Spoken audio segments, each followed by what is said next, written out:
അല്ല ഉണ്ണി, ഈ സ്വത്തൊക്കെ കണ്ണന്റെ പേരിലാണോ? അങ്ങനെ ഒരു സംസാരം മോളുടെ ഭാഗത്തുനിന്ന് ഉണ്ടായല്ലോ. ഏയ്, അങ്ങനെയൊന്നുമില്ല. ഞാൻ അതേപ്പറ്റി നിന്നോട് പറഞ്ഞാണല്ലോ കരുണേ. എന്റെ അമ്മേ, ഇവര് 3 മക്കളാ. 3 മക്കൾക്കും സ്വത്തിൽ തുല്യ അവകാശമുണ്ട്. പിന്നെ അവൻ തലപ്പത്തായതുകൊണ്ട് ബിസിനസ് കാര്യങ്ങളൊക്കെ നോക്കി നോക്കി അവന്റെ പേരിലാക്കി കാണും കമ്പനിക്കുണ്ടാവുന്ന നേട്ടങ്ങളൊക്കെ. അതാണ് സത്യം. അതിന് മോൻ ഇങ്ങനൊരു നിരാശ വേണ്ട. ഞങ്ങൾ പറയുന്നത് പോലെ അങ്ങ് ചെയ്താൽ മതി. നിങ്ങൾക്ക് കുഞ്ഞുങ്ങൾ ജനിക്കുമ്പോ മഹാലക്ഷ്മിയും കണ്ണനും അവരെ അങ്ങാണും എടുത്താ ഒരു കാരണവശാലും ഓടിച്ചെന്ന് അതുങ്ങളെ പിടിച്ചു വാങ്ങിക്കരുത്. ആ, മോളോട് അച്ഛൻ പ്രത്യേകം പറയാ. അവര് ലാളിച്ചോട്ടെ അതുങ്ങളെ. അപ്പൊ പിന്നെ ഉണ്ണിയുടെ പെണ്ണട കെട്ടുകഴിഞ്ഞാ ആ കൊച്ചിന് കൊടുത്തിട്ട് ബാക്കിയുള്ള സ്വത്ത് മുഴുവൻ, അതായത് കണ്ണന്റെയും കൂടെ നിങ്ങൾക്ക് സ്വന്തമാക്കാം. ആ അതെ അതെ, അങ്ങനെ ബുദ്ധിപരമായിട്ട് ചിന്തിക്കും മോളെ. പ്രതാപം പറഞ്ഞ ശരിയാ. നീ പ്രസവിച്ചു കഴിയുമ്പോ മഹാലക്ഷ്മി കുഞ്ഞിനെ എങ്ങാനും എടുത്താ ചിലപ്പോ നീ കൈ കൊടുക്കത്തില്ല. എനിക്ക് എന്റെ കുഞ്ഞിനെ അവളുടെ കയ്യിൽ കൊടുക്കാൻ ഒട്ടും താല്പര്യമില്ല മുത്തശ്ശി. പക്ഷേ അത്തരം സ്വഭാവമൊക്കെ ആ സമയത്ത് മാറ്റി വെക്കണം എന്നാ പറഞ്ഞേ. എന്റെ മോളെ, എന്തായാലും കുഞ്ഞുങ്ങളെ നോക്കാൻ ഒരാളെ വേണം. ആ നേരത്തെ ചിലപ്പോ കുഞ്ഞുങ്ങളെ അവള് സ്നേഹിച്ചു തുടങ്ങിയാ പിന്നെ അവന്റെ ഫൈനാൻസിയേഴ്സിലൊന്നും അവള് പോകത്തില്ല. അതൊരു അവസരമായിട്ട് കണ്ട് കൂടുതൽ നേരം അവളുടെ കയ്യിൽ കുഞ്ഞുങ്ങളെ കൊടുക്കണം. എന്ന് വെച്ചാ നിങ്ങളുടെ കുഞ്ഞുങ്ങളെ ലാളിച്ച് ലാളിച്ച് അവനും അവള് കാലം കഴിക്കട്ടെ. കണ്ണേട്ടന്റെ കാല് വയ്യാത്ത കാര്യം പറയുന്നത് ഉണ്ണിയും ഇഷ്ടമല്ലെന്നാ തോന്നുന്നു. അത് ഉണ്ണിക്കുട്ടന് ഇഷ്ടപ്പെടാതിരിക്കാൻ എന്താ? അവൻ ഉണ്ണിയുടെ സ്വന്തം ചേട്ടനൊന്നും അല്ലല്ലോ, അമ്മ ഒരു വേറെയാ. അതിന് ഇത്ര നോവേണ്ട കാര്യമൊന്നുമില്ല. എന്നാലും കണ്ണേട്ടന്റെ മുന്നിൽ വെച്ച് അങ്ങനെയൊന്നും പറയാത്ത നല്ലത്. അല്ലടാ, അവൻ തലയെടുപ്പോടെ വീൽ ചെയറിനകത്തിരിക്കുന്ന കണ്ടാലേ എന്തായാലും അങ്ങനെയൊക്കെ പറയാനേ തോന്നും.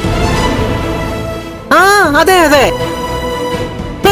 ചിത്രതിരുനാൾ മഹാരാജാവ് ഉടവാളുമായിട്ട് സിംഹാസനത്തിൽ ഇരിക്കുന്ന പോലെയല്ലേ വീൽ ചെയറിൽ അവന്റെ ഒരു ഇരിപ്പ്. ആ സമയത്തെ അവനെ കുറിച്ചൊരു ബോധം ഉണ്ടാക്കാൻ വേണ്ടിയിട്ടാണ് ചെറുതായിട്ട് കൊച്ചാക്കുന്നത്. നിങ്ങളൊന്ന് ഇറങ്ങട്ടെ. പോകുന്ന വഴിക്ക് ദുഃഖപുത്രയെ കാണാൻ വേണ്ടി പോകുന്നില്ലേ മോളുടെ അമ്മേ? എന്തിനാ ഉള്ള സന്തോഷം കൂടെ കളയുന്നേ? ചിലപ്പം മറ്റവളും അവിടെ കെട്ടിയവരും കൂടെ അങ്ങോട്ട് പോയി കാണും. നിങ്ങൾ പോകണ്ട മക്കളെ. ഉണ്ണിക്കുട്ട സ്വന്തം അമ്മയാ, എങ്കിലും അവളുടെ സ്നേഹം മുഴുവനായിട്ട് പതിച്ചു കൊടുത്തിരിക്കുക മൂത്ത മോക്ക്. എനിക്കറിയാം. ആ എന്നാ പിന്നെ നിങ്ങൾ വിട്ടോ. ആ പോയിട്ടോ. ആ ഉണ്ണിമോനെ, സൂക്ഷിച്ചൊക്കെ വണ്ടി ഓടിക്കണം കേട്ടോ. അതെന്താ അമ്മേ അങ്ങനെ പറഞ്ഞേ? ഭാര്യ കൂടുള്ളപ്പോ ഭർത്താവ് സൂക്ഷിച്ചില്ലേ വണ്ടി ഓടിക്കുള്ളൂ, പ്രത്യേകിച്ച് നമ്മുടെ ഉണ്ണിക്കുട്ടൻ. അപ്പോഴേ മോളെ, വീട്ടിലെത്തിയാൽ ഉടനെ തന്നെ ഈ കഴുത്തെ കിടക്കുന്നതൊക്കെ ഊരി വെച്ചേക്കണം, അല്ലെങ്കിൽ ലോക്കറി കൊണ്ടുവച്ചേക്കണം. പറയാൻ പറ്റത്തില്ല, അസുരവിത്ത് ചിലപ്പോ അടിച്ചു മാറ്റിക്കളയും മറ്റവളെ. അമ്മ പറഞ്ഞത് കേട്ടല്ലോ. എന്നാ പിന്നെ വിട്ടോ. വാ വിട്ടോ.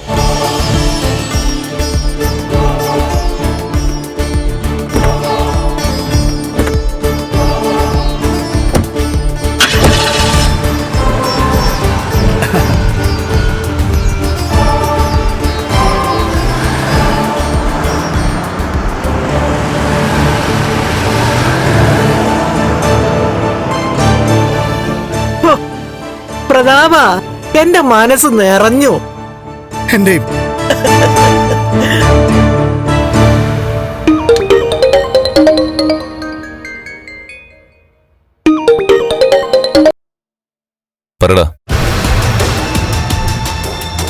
സാറേ, എനിക്ക് ഒരു ജോഡി ഡ്രസ്സാണല്ലോ അവള് പ്രസന്റ് ആയിട്ട് തന്നത്. അതിൽ ഒരെണ്ണം ഇട്ടിട്ട് ഞാൻ ഫോട്ടോ എടുത്ത് അയച്ചു കൊടുത്തു. നന്നായിട്ടുണ്ടെന്നാ പറഞ്ഞത്. ഇപ്പോ രണ്ടാമത്തേത് ഇട്ടേക്ക്. ഇനി ഇത് നേരിട്ട് അവളൊന്ന് കാണട്ടെ.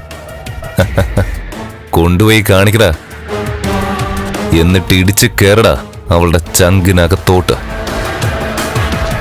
എന്നിട്ട് മറ്റവൻ അവളുടെ ചങ്കീന്നെടുത്ത് കളയട്ടടാ. അതിനി അധിക ദൂരം ഇല്ല സാർ. എന്നെ ഒരുപാട് ഇഷ്ടമാണെന്ന് അവള് പറഞ്ഞല്ലോ. എന്തോന്ന്?